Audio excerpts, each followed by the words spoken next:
Greetings and salutations, you the lovely degenerates, and welcome back to the Fuzzy Wildflower. I'm your host, Corey. While I was digging into the Trader Vicks Bartenders guide, looking for more vintage cocktails, I came across the Aviation. And I thought Aviation was more of a modern drink, because you see it all over YouTube. And it's one of those very few Crème de Violette cocktails. Well, I come to realize it was actually originated in the recipes for mixed drinks by Hugo Einstein, and it's about 100 years old at this point. And my understanding of the whole history of it is that they quit making Crème de Violette for years, and then when this new modern cocktail revival, some companies started making Crème de Violette, so they revised the Aviation. But what's interesting in the Trader Vicks Bartender's Guide, there's two other Aviation cocktails, and they're kind of interesting, not what you would expect. At least one is still kind of purple. But I figured let's make all three and just see why this one lasted through the history books.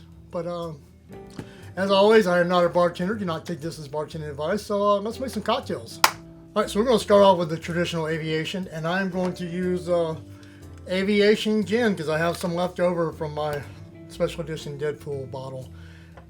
They said it was kind of made for the Aviation. I don't know. We'll see. But I need to use this up anyway. So we got 1/2 ounces of gin, 3/4 ounces of lemon juice, 1/2 ounce of Maraschino Liqueur. And this is optional. I've seen it with or without it, but using 1/4 ounce of simple syrup.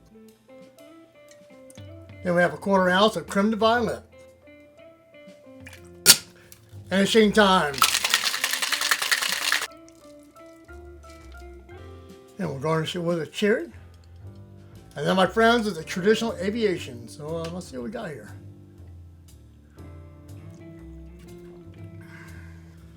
So yeah, that's just a nice gin sour. Got a little bit of fruitiness with the Crème de Violette. And yeah, it's all right. I mean, it's easy to drink, looks good, it's a hit at all the parties. But yeah, that is a traditional Aviation. Alright, so Aviation number 2. This one's simple, equal parts. And it's gonna be weird because it's wines. It's 3/4 ounce of Dubonnet, 3/4 ounce of sherry,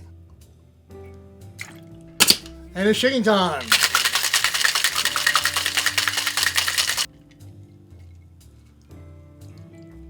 And this, my friends, is also an Aviation. So let's see what this thing tastes like.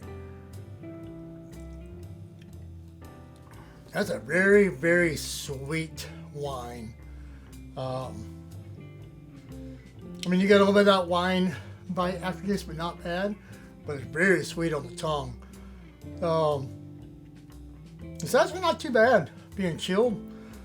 Like if you're not a big fan of red wine, maybe a good. Do you want to try somebody? We gotta get you down. As I was saying, if you're not a fan of red wine and kind of maybe want to ease into the palate, that might be a good place to start because it's not so just in your face.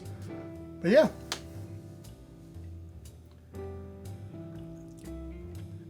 that's wild. I mean, it's not bad. It's drinkable. But I definitely tell it would be the most popular drink in the bar. But yeah, that is also an Aviation. All right, on to the third Aviation. This one's even weirder one. That's why I'll save it for last.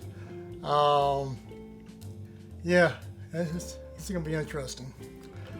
And just like number 2, it is equal parts, so it's pretty easy to make. We got 3/4 ounces of bourbon,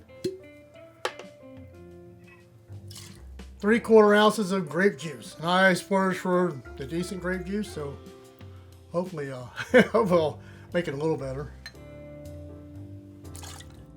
And it's shinging time.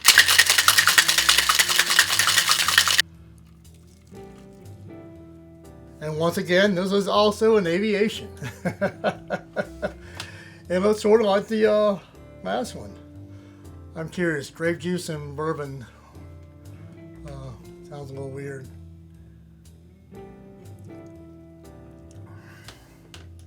Oh, oh, oh. Oh, no, no, no, no, no. Nope, nope. Not gonna do it. Yep, that one can stay in the history books. Nope. Nope, Kitty, we're not drinking that one. Ooh wee. Oh, you came to save the day. Yeah, I think we can mark that one off. And now, my friends, are the aviations, and yeah, now we know why these didn't make it and this one survived. Unless you just really like to torture yourself. The grape juice and bourbon sounded like an afterthought. Hey, we have some grape juice, we have some bourbon. Let's just see what we got. It's like I was drinking Kool-Aid and vodka in college. It wasn't good, but it got the job done. You know, the sherry and Dubonnet wasn't too terribly bad. I mean, I could see somebody's not a big wine drinker, you know, could drink it and still kind of fit in with everybody. But yeah, if you're at a cocktail party, choose the original. It's the best way to go. Well, with all that being said, until next time, cheers.